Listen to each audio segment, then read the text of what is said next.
Algo sucedió que lo hizo volverse atrás asombrado. Se trataba de una luz parecida a una estrella de aproximadamente 30 centímetros de diámetro que se había precipitado a través de la ventana.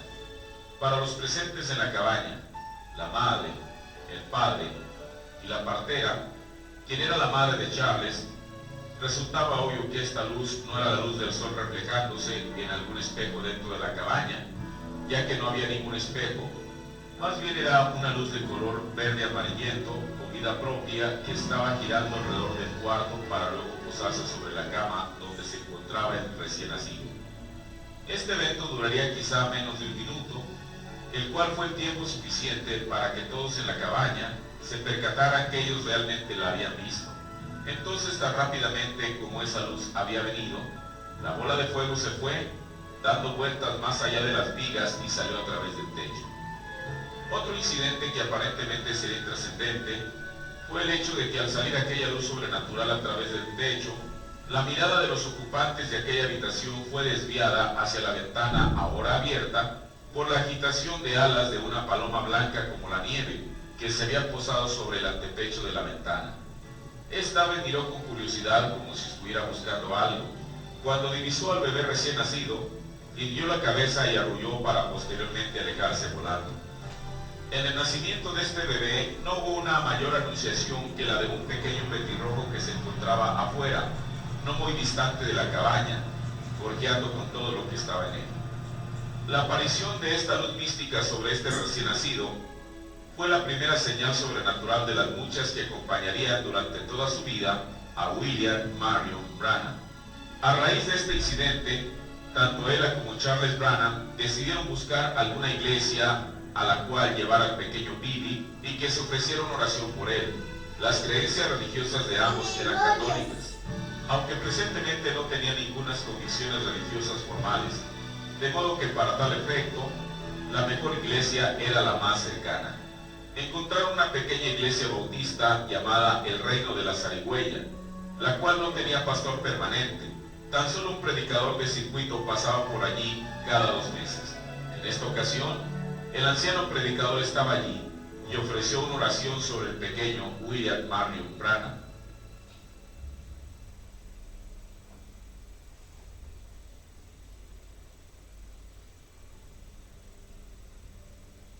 Su trabajo en la explotación forestal obligaba a Charles Branham a ausentarse de su familia durante algunos días.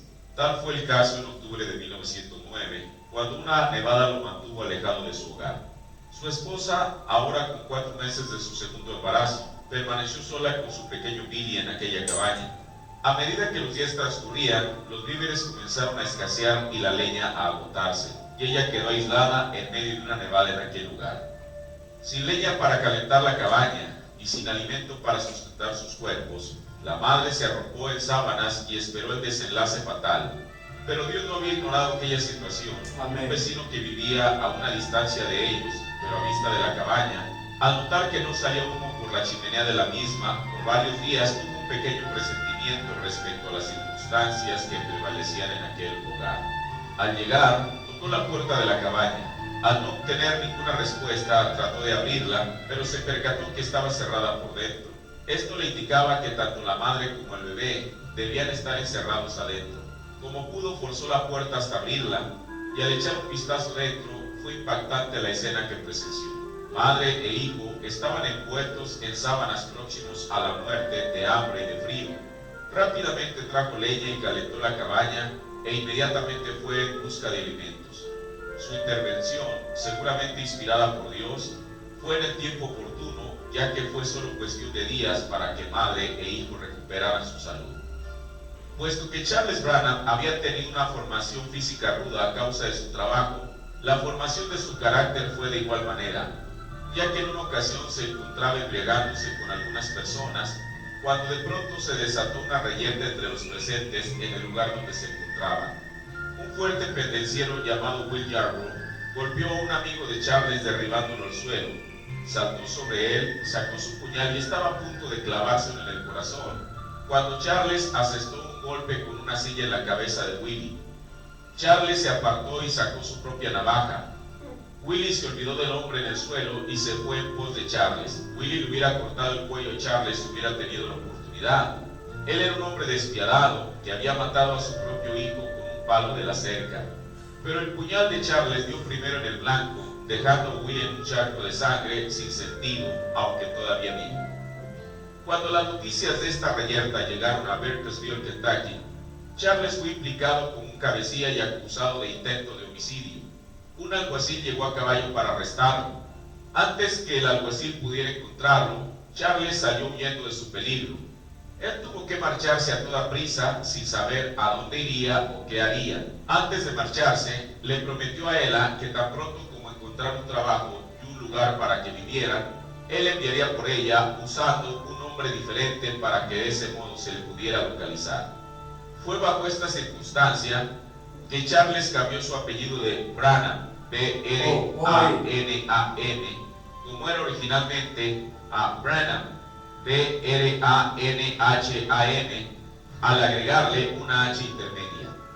En la primavera de 1912, un alguacil, así como en ocasiones pasadas, se detuvo frente a la cabaña para preguntarle a Ella si había tenido razón de su esposo, pero hasta el momento ella no sabía nada del paradero de él. A unos cuantos días de la visita del alguacil, el pequeño Billy, ahora de 3 años de edad, se encontraba jugando junto con su hermano menor, Edward, detrás de la cabaña donde un pequeño manantial mantenía el suelo lodoso. Billy estaba tratando de mostrarle a su hermano cuán fuerte era él al levantar la roca más grande que podía sostener para luego arrojarla en el lodo, a la orilla del agua. Cuando la roca se hundió en el lodo, salpicó toda a Edward, quien se fue llorando hacia la cabaña. En ese instante, un petirrojo comenzó a gorjear en las ramas de un árbol. Billy buscó con la mirada al ave hasta que lo localizó.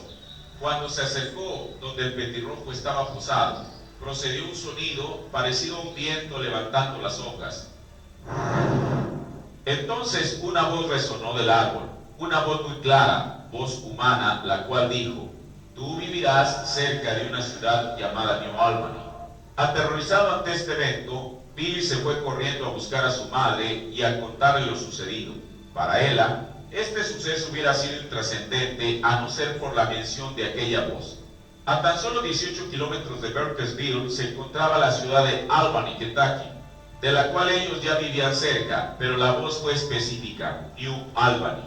¿Dónde estaba localizada New Albany? New Albany era una ciudad a 160 kilómetros aproximadamente, justo del otro lado del río Ohio, en el estado de Indiana. Varias semanas después, por fin llegó la tan esperada carta de Charles a Ella. En ella, Charles le mencionaba, entre otras cosas, que había conseguido un trabajo estable en el estado de Indiana, en un pequeño pueblo llamado Utica, y que deseaba que ellos se reunieran cuanto antes con él. Para mayor referencia, le decía que estaba a tan solo 16 kilómetros de una ciudad llamada New Albany, Indiana. Ya instalados en Indiana, Charles se fue a vivir a la ciudad de Jeffersonville en un solar en la propiedad del señor Warden, un multimillonario para quien Charles trabajaba como chofer. Aquel trabajo no le remuneraba mucho, pero Charles tenía una cabaña de troncos de 2 habitaciones donde vivir, así como un establo y un huerto. Aquellos años, aunque agobiados por la pobreza, para Billy no tuvieron mayor trascendencia hasta una tarde de septiembre de 1916. Charles Branham, desde muy joven, había adquirido el hábito de embriagarse. En ese año, la ley en contra del licor había sido aplicada en Indiana. Charles no podía vivir sin embriagarse, de modo que para proveerse su propia bebida, decidió fabricar su propio alambique. Y Billy tenía que ayudar a traer el agua para enfriar los serpentines. Tal fue el caso en aquella tarde de septiembre, cuando en contra de su voluntad, Billy tuvo que acarrear el agua, ya que había planeado ir a pescar con sus compañeros de clase. Al venir de regreso, se sentó debajo de un álamo para descansar. Mientras dejaba escapar su propia presión a través de las lágrimas y el llanto, en unos cuantos momentos, escuchó un sonido parecido a las hojas susurrando en el viento. Pero lo extraño es que no había ningún viento. Al volver a escuchar las hojas soplando, se puso de pie, alzó su vista hacia las ramas del árbol arriba de él, pero no podía ver nada moviéndose. Al continuar su caminata hacia el alambique de su padre, volvió a escuchar aquel, solo que más fuerte que la vez anterior. Billy se dio la media vuelta y en esta ocasión lo vio. Un torbellino se arremolinaba en las ramas a la mitad del árbol. Eso en sí mismo no era raro. Los remolinos eran comunes en el otoño. Él a medida los había visto girando por los campos, levantando hojas secas y llevándoselas consigo. Pero aquellos remolinos siempre estaban desplazándose hacia algún sitio, siempre moviéndose por el campo. Este torbellino parecía estar estático en algún lugar. Fascinado, Billy observaba las hojas verdes, cafés y amarillentas susurrando y formando remolinos. De pronto una voz retumbó del árbol, una voz grave y resonante, diciendo: nunca bebas, ni fumes, ni deshonres tu cuerpo ni un amor, habrá una hora que podrás cartera de llorar. Al igual que la vez anterior, cuando Billy tenía 3 años de edad, le contó a su madre lo que había ocurrido, la cual pensó que había sido una víbora que lo había mordido, pero al asegurarle Billy que no era eso, ella optó por llamar a un médico para ver qué es lo que le sucedía al pequeño. El diagnóstico del doctor es que Billy tan solo estaba nervioso. 2 semanas después de este suceso, Billy y su hermano menor, Edward, estaban jugando a las canicas enfrente a la cabaña, cuando Billy sintió que una sensación extraña le recorría el cuerpo, erizándole la piel. Ante este fenómeno, Billy alzó la vista y al hacerlo, la fijó hacia el río Ohio, el cual de algún modo parecía estar más cerca de lo que había estado antes. Mientras Billy miraba abajo al río en dirección a Jeffersonville, la espesura cambió enfrente de sus ojos. Un puente comenzó a tomar forma arrancado de la ribera, tendiéndose sobre el río, pieza por pieza, siendo construido en mecanismo rápido. No era como los puentes bajos tendidos que habían cruzado cuando se habían mudado hacia Indiana. Este puente se miraba enorme, con un inmenso arco apuntado de arriba. Billy nunca antes había visto algo parecido. Al mirar más de cerca, se fijó en los hombres que trabajaban muy arriba en la superestructura. Luego vio romperse un tramo. Los hombres se desprendieron de la viga en un movimiento lento. Billy los contó mientras caían. Él observó a 16 hombres desaparecer dentro del agua lóbrega abajo.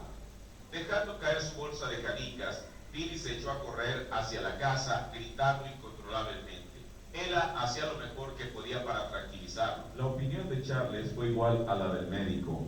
El niño tan solo estaba nervioso.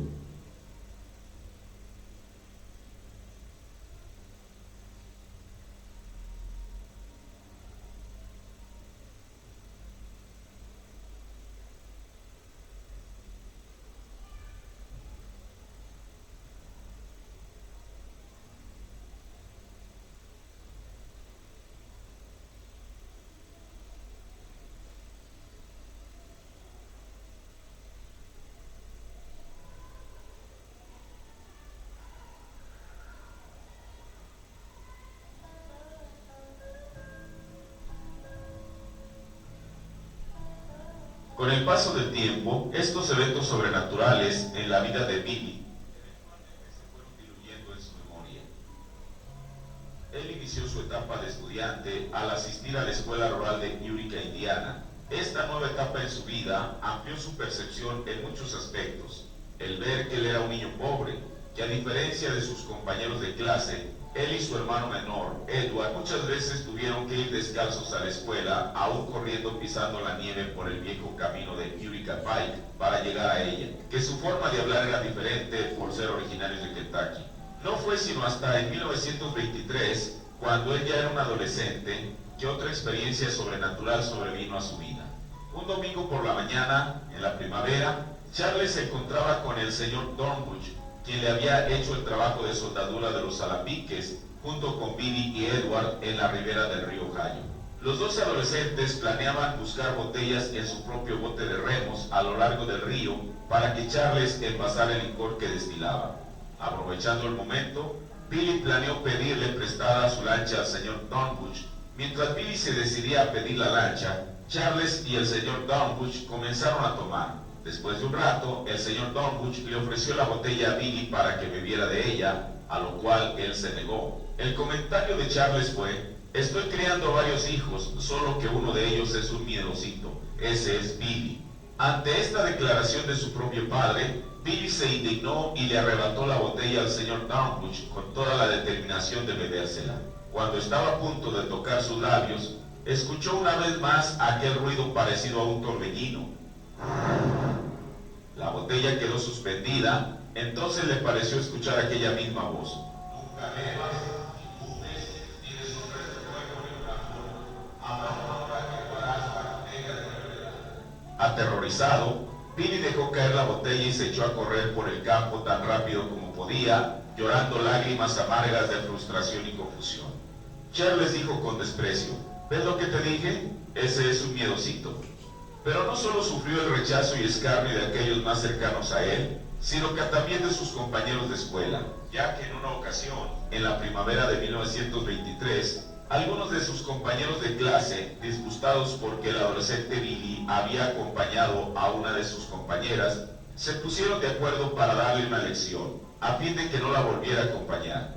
Entre varios adolescentes lo sujetaron mientras lo golpeaban y restregaban el rostro de él en el suelo. Después de golpearlo, Billy se dirigió a casa y regresó con el rifle de su padre, dispuesto a matar a sus compañeros. Pero mientras les apuntaba y jalaba el gatillo repetidamente, ninguna de las balas disparó, hasta que los tuvo fuera de su vista. Entonces, cada vez que jalaba el gatillo, cada una de las balas disparaba.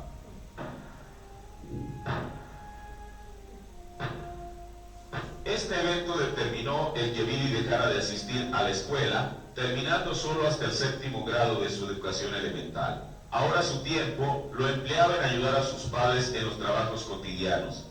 Pero otra faceta de su vida se iniciaba. En sus ratos libres se dedicaba a explorar su entorno. El estar a solas con la naturaleza le hacía sentirse en su ambiente, en paz. Fue así como conoció un área rural llamada el Molino del Túnel, a unos 24 kilómetros al noreste de Jeffersonville, cerca de Charlestown, Indiana, en la cual se encontraba una vieja rueda de molino hidráulico que era conocida por los residentes locales como el Molino de los Green. En esta área, Billy cazaba diferentes animales para llevarlos a su hogar como alimento. Fue en una de sus muchas excursiones a este lugar que descubrió una cueva que eventualmente le serviría como un lugar de refugio y que jugaría un papel importante en su vida futura. En el otoño de 1923, tuvo una experiencia aterradora que se quedaría en su memoria por toda la vida. Él y un amigo suyo de nombre Jim Poole habían salido al bosque a cazar cuando, por descuido, la escopeta que llevaban se disparó, hiriendo a Billy en ambas piernas. Jim fue en busca de ayuda y pronto Billy estaba en la cama de un hospital, siendo sometido a una cirugía. En su proceso de recuperación, sucedió algo que él nunca había experimentado antes. De pronto se encontró a sí mismo cayendo en un abismo oscuro que no tenía fondo, donde escuchaba los quejidos y lamentos más espantosos que alguna vez hubiera escuchado en su vida, así como veía los rostros más horripilantes de mujeres cuyos ojos parecían tener llagas gangrenosas verdes alrededor de sus ojos y bocas deformadas. Él clamó pidiendo ayuda por su papá y mamá, pero ellos no estaban allí. En su desesperación y ante esta experiencia aterradora, por fin pensó en Dios y clamó a Él prometiendo servirle. De una manera sorprendente, en un instante se encontraba una vez más en la cama del hospital. Los doctores hicieron lo mejor que pudieron para extraer los perdigones que habían quedado alojados en ambas piernas de Billy. En su condición de conciencia e inconsciencia, soñó que se encontraba en el oeste de los Estados Unidos, en una llanura, y una gran cruz dorada pendía en el cielo frente a él, brillando como el sol e irradiando rayos de luz. Mientras Billy alzaba sus brazos hacia aquel emblema, algunos de aquellos rayos de luz parecían fluir directamente hacia su pecho. Entonces la experiencia terminó y Billy se encontró a sí mismo de vuelta en el cuarto del hospital mirando a su padre. Como cualquier joven de su edad, Billy sentía atracción por las jovencitas. Tal es el caso de una ocasión en que Jim Poole le presentó a una chica, con la cual él pensó que podía establecer una relación sentimental. Pero aquel pensamiento llegó a un fin abrupto cuando, después de dar un paseo en el automóvil de Jim, ella le invitó a embriagarse y a fumar. Ante la negativa de Billy, de los labios de ella procedió aquella misma frase que lo lastimaba más que cualquier cosa en el mundo, cuando ella lo llamó que era un miedosito. Deseando demostrarle que tenía más valor de lo que ella creía, sujetó entre sus dedos el cigarrillo que ella le ofreció. Después de encenderlo, intentó llevárselo a la boca para comenzar a fumárselo, cuando de pronto, una vez más escuchó aquel ruido, parecido a un viento, y su mente retrocedió a aquella advertencia que le hizo la voz en aquel álamo. Nunca bebas, ni fumes, ni deshonres tu cuerpo ni tu amigo. Arrojando el cigarrillo, salió corriendo del auto en el que iba junto con su amigo Jim, ante el escarnio de la chica, quien le repetía una y otra vez que era un miedosito. Su vida definitivamente no era igual a la de los demás, ya que eventos raros e inverosímiles le ocurrían, como en la ocasión en que él y su amigo Jim Poole estaban paseando por un carnaval, y una gitana que estaba fuera de una carpa lo llamó para revelarle que había una luz siguiéndole. Billy quedó estupefacto ante esta declaración, pero esta gitana le explicó que él había nacido bajo una señal, e incluso añadió que él había nacido para un llamamiento divino. Fue en septiembre de 1927 que decidió tomar una decisión radical cuando optó por cambiar su lugar de residencia al aceptar la oferta de ayudar a manejar el automóvil del señor Francisco, un amigo de la familia, quien prometió pagarle $3 a cambio por ese viaje hacia el oeste de los Estados Unidos. Al arribar allá, particularmente al estado de Arizona, llegó a trabajar en un rancho ganadero llamado Círculo R, propiedad de un hombre de apellido Theo, en un pueblo llamado Wickerboro, al noreste de Phoenix. En una noche en particular, después de terminar sus jornadas cotidianas, cuando después de cenar puso como almohada la montura de su caballo y se recostó solo para escuchar a un anciano tejano de apellido Slim, quien afinando su guitarra comenzó a entonar aquella canción llamada El sueño de un vaquero. El mensaje de aquella canción realmente tocaba una fibra sensible en William Branham, ya que él sabía cuál era el destino final de aquel ganado que no estaba errado, la carnicería. Entonces el Tim cambió la tonada para entonar un antiguo himno de iglesia. Al escuchar esa melodía lenta y prolongada, Billy sentía un dolor marcado en su corazón. Él se dio la vuelta y subió la sábana alrededor de su cabeza, dejando tan solo espacio suficiente para sus ojos y nariz. Las estrellas parecían tan cercanas, como si ellas estuvieran pegadas justo arriba de las montañas. En el murmullo perpetuo de la brisa, a través de los pinos, Billy se imaginaba que oía a Dios llamándolo como él había llamado a su primer hijo extraviado. Adán, Adán, ¿dónde estás tú? Todo aparentaba ir bien, ya que él se encontraba en el ambiente que tanto había deseado estar desde que en Jeffersonville veía películas de vaqueros, cuando era niño en el Teatro Leos. Pero su estancia de 2 años en el oeste llegó a su fin cuando recibió la noticia de que su hermano Edward había fallecido. Esto debió afectarle profundamente, ya que Edward era un año menor que Billy, y sin duda que en su infancia y adolescencia habían compartido muchas cosas, entre otras, la pobreza y privaciones de sus años escolares. Al recibir esta impactante noticia, pensó si acaso su hermano Edward estaría preparado para encontrarse con Dios. Pero luego aquella pregunta le reviró. ¿Acaso estaba él preparado para encontrarse con Dios? Billy regresó a Jeffersonville para el funeral. Al término de su sermón, el reverendo McKinney dijo: «Pudiera haber alguien aquí que no conoce a Dios. Si es así, acéptelo ahora». Billy se agarró de su asiento para impedir ponerse de pie. Algo extraño estaba tirando de su corazón, alguna clase de magnetismo que él no entendía. Cualquier cosa que fuese, lo estaba haciendo miserable.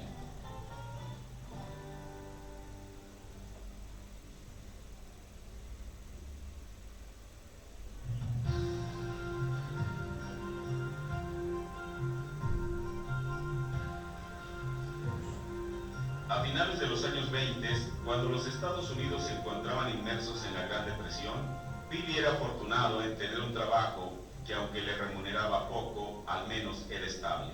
Él había conseguido un empleo en la Compañía de Servicio Público de Indiana, cuyas tareas eran revisar las líneas de electricidad, los ductos de gas y la red de agua potable. En una de aquellas mañanas en que se dirigía en un autobús Greyhound rumbo a Henryville, Indiana, a unos 32 kilómetros al norte de Jeffersonville, fue abordado por una mujer quien se identificó como una astróloga. Le dijo que él había nacido para el oeste y le repitió lo que la gitana le había dicho tiempo atrás, ya que una vez más le refirió que él había nacido bajo una señal. E incluso le reveló la fecha de su nacimiento, al decirle que él había nacido el 6 de abril de 1909 a las 5 de la mañana. Además agregó que el destino de él radicaba en el oeste. Ante esta declaración, Billy decidió poner fin a la charla. A medida que el tiempo transcurría, alrededor de 1930, él llegó a ser un boxeador profesional. Boxeando como un amateur, él nunca perdió una pelea. Después de un año en la pelea de guantes de oro, él se volvió profesional, ganando 15 combates profesionales, incluyendo un campeonato profesional peso gallo que incluía boxeadores de 3 estados. Por ahora, él pensaba que era invencible. Entonces una noche encontró la horma de su zapato. En una ocasión él fue programado para pelear con Billy Pritchard, un boxeador de campeonato de Virginia del Oeste. El combate fue celebrado en el Coliseo Evansville de Evansville, Indiana. Billy Brannan manejó hasta Evansville con su amigo Howard McLean, un boxeador de peso welter que también tenía un combate aquella noche. Ellos tomaron su comida a las 3 de la tarde, entonces regresaron caminando a la arena, de modo que pudiesen descansar un rato antes que se les vendaran las manos para sus peleas. Billy traía puesta una bata de boxeador azul. Él sacó un peine de su bolsillo y lo pasó por su cabello espeso y oscuro. Howard le echó un vistazo a su acompañante y silbó. ¿Sabes, Billy?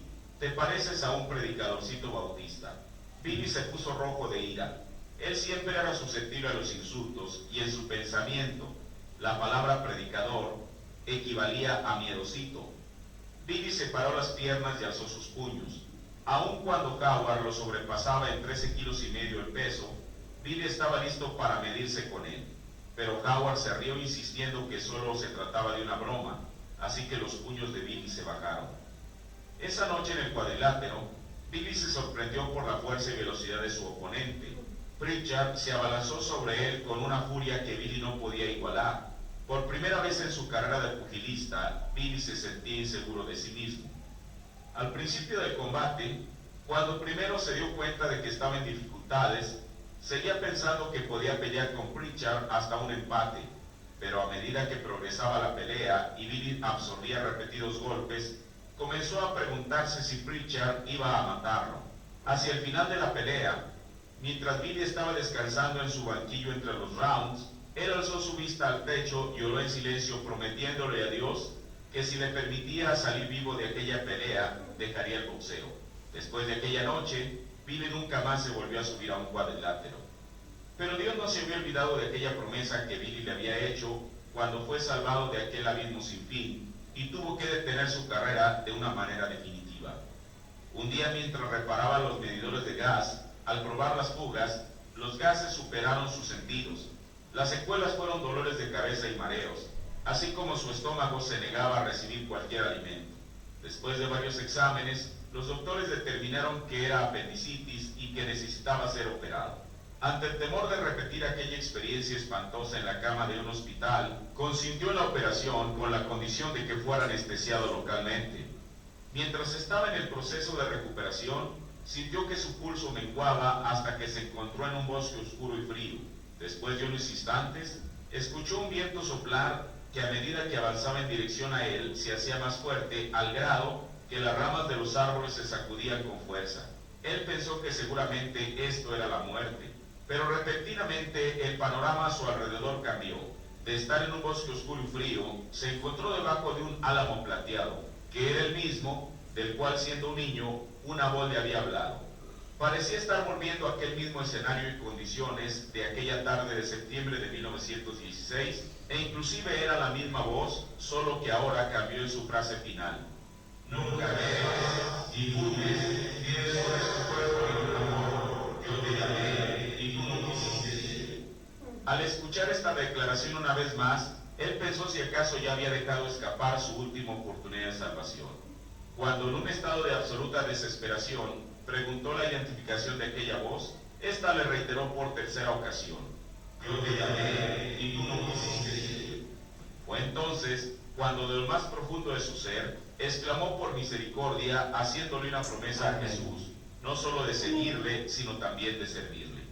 En un instante, él estaba de vuelta en la cama del hospital consciente, y no solo eso, sino en vías de recuperación. Cuando fue dado de alta en el hospital, aquellas secuelas persistían en él, ya que su estómago se negaba a recibir cualquier clase de alimento sólido. El diagnóstico del médico fue desfavorable, puesto que le dijo que tendría que vivir bajo una dieta estricta por el resto de su vida. Pero con todo y eso, él estaba dispuesto a cumplirle a Dios su promesa. Consiguió una Biblia y por primera vez la leyó de principio a fin. De alguna manera encontró su identidad allí, ya que descubrió que Dios le había hablado a Job desde un torbellino. Además que al leer los ministerios de Pedro y Pablo, se dio cuenta que aquellas experiencias que él había tenido de estar en un lugar y de pronto, y ajeno a su voluntad, encontrarse en otro sitio completamente distinto, la Biblia las llamaba visiones. Él comenzó a visitar las diferentes iglesias en su localidad, preguntando cómo podría tener un encuentro con Dios. Pero cada iglesia que visitaba tenía un método distinto al de las demás.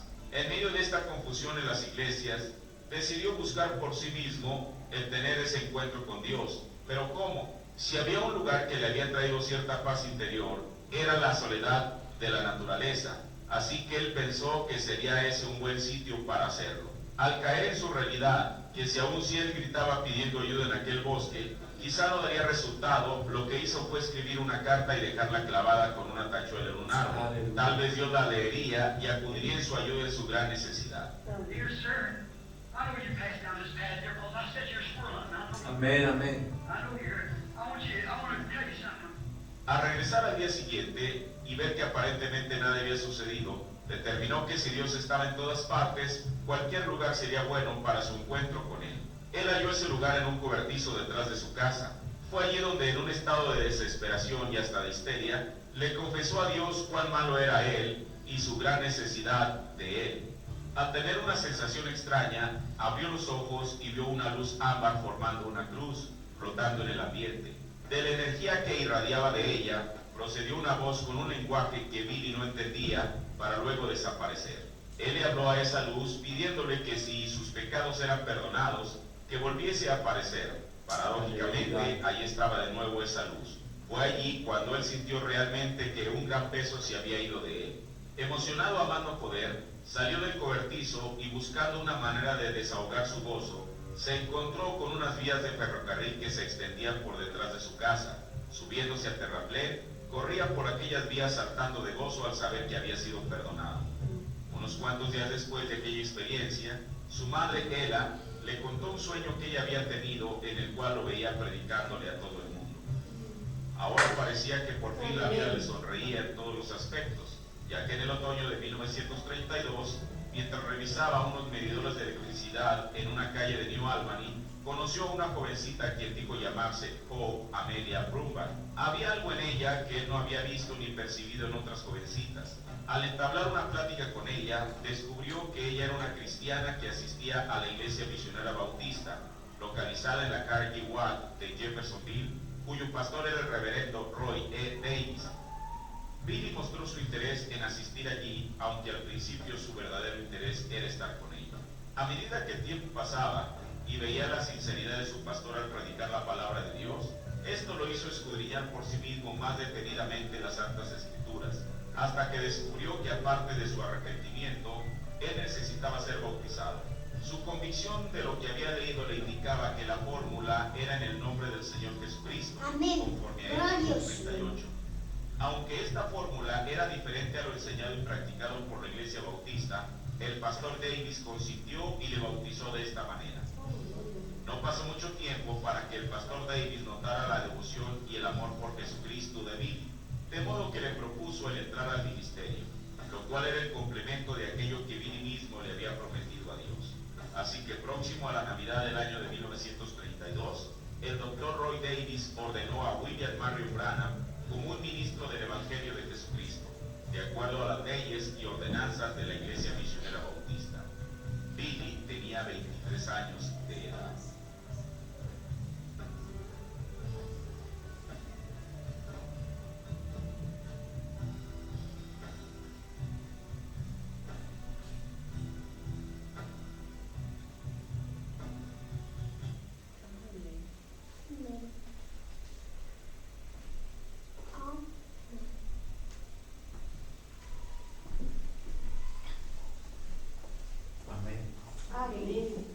Vamos a orar a nuestro Señor. Amén. Así que esa fecha acá son 111 años. 12 años. 12. Porque es en el 1909, ¿no? Sí. al 2009 son 100 años. Y al 2021, 12 años. Sí. 112 años de su nacimiento. Vamos a darle gracias al Señor por eso, ¿verdad? Amén. Como dijeron nuestros hermanos que estaban allá en la cortina del tiempo más allá,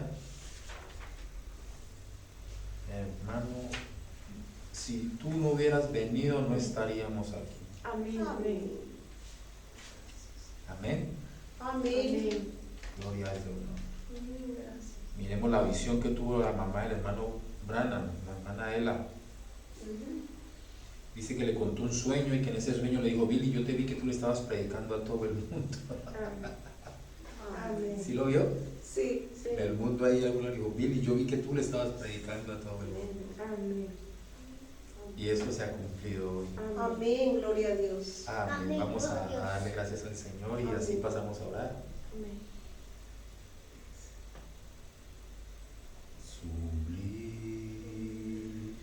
Sublime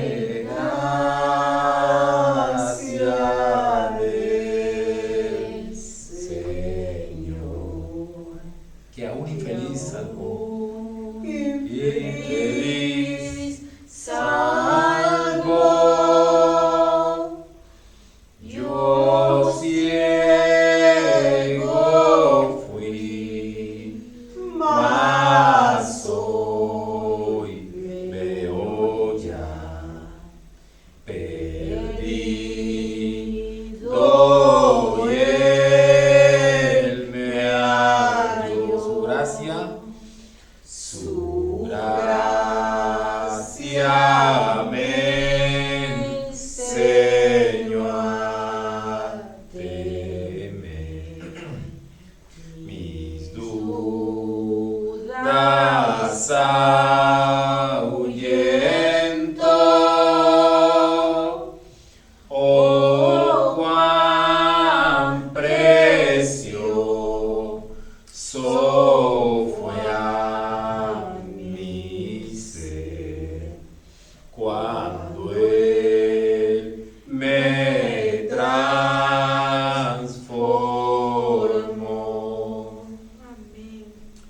Oh sí, Señor, gracias, Padre eterno. Gracias, Señor Padre. Bendecimos tu santo nombre, Padre, porque una vez más, Señor, podemos ver el cumplimiento de tu Amén, palabra Señor. delante de nosotros, Señor. Amén. Gracias, no solamente en tu palabra escrita, sino también en el así dice el Señor.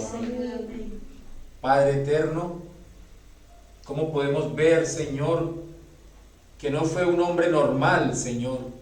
Fue un hombre especial, fue un niño especial, Señor. Un ministerio especial, como muchas personas lo han dicho, nunca antes visto Amén. en este tiempo, Señor, solo Sí, Señor. comparado con el ministerio del Señor Jesucristo, Sí, Padre. Oh Dios, eso debería ser suficiente Amén. para cada uno de nosotros, Señor, y saber de que es la única voz autorizada, Señor, de la gloria. Amén. Oh, es el único que pudo, Señor, pararse en la brecha. Amén. Pararse en la brecha y decirle al Señor: solo un poco de tiempo más, Señor. Amén. Aún falta familia mía por llegar. Amén. Aún faltan amados en todo el mundo alrededor Sí, por Señor. llegar. Amén, Señor. Gracias, Señor. Gracias. Porque tú Gracias, escuchaste Señor. a la voz Amén. de este hombre, Señor, que Amén. según tu palabra es Malaquías 4:5, Señor. Amén. Es Apocalipsis 10:7, es Lucas 17:30, es Amós 7, Dios Todopoderoso. Gracias. Amén. Gracias, Dios. Gracias, Padre eterno. Gracias. Señor, y para nosotros es un privilegio poder escuchar su voz, Amén. que no es nada menos sino tu voz, Padre. Gracias. Gracias. Queremos ahora, Señor mío, después de esta conmemoración, poner en tu presencia, Señor, a nuestros hermanos, a nuestro hermano Marino Chará, Señor, que nos ha llamado hoy, nos ha saludado, dice que está muy bien Amén. y que, Padre, que ya muy pronto quitarán el protocolo para poderlo ir a visitar, Señor. Amén. Gracias, Padre eterno, gracias, y por cada uno de los que normalmente se reúnen a escuchar tu voz aquí en este pequeño Amén. lugar. Gracias, Señor. Gracias. Ahora queremos disponernos para venir ante tu altar, Señor, Sí, a traer nuestras peticiones, nuestras necesidades, nuestras dolencias, Señor, Amén. porque por tus llagas fuimos nosotros curados, Señor. Amén. El castigo de nuestra paz fue sobre ti, Señor. Amén. Oh Dios, gracias. Gracias. Gracias, así que nos disponemos para pasar al altar y adorarte, Sí, Señor. Amén. Gracias, Dios Todopoderoso. Gracias, Dios. En el nombre del Señor Jesucristo. Amén. Amén. Y amén.